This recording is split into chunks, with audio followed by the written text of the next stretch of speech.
কত ভালো একটা বন্ধু, যে বন্ধু মিলে প্রতিদিন খেলতাম, ঘুরতাম, একসাথে গল্প করতাম, কতই না মজা করতাম।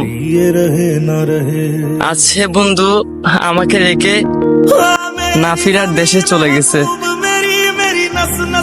এটা মেনে নেওয়ার মতো না, তবুও মেনে নিতে হচ্ছে। অনেক কষ্ট লাগতেছে। তোমাকে অনেক মিস করব, সারা জীবন তোমাকে মিস করব। আর না হয় তোমাকে আর দেখবো না। আই লাভ ইউ বন্ধু।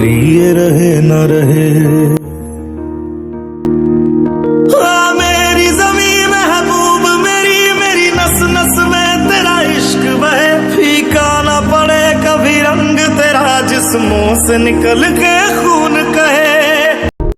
ऐ मेरी ज़मीं अफसोस नहीं जो तेरे लिए 100 दर्द सहे, महफूज रहे तेरी आन सदा।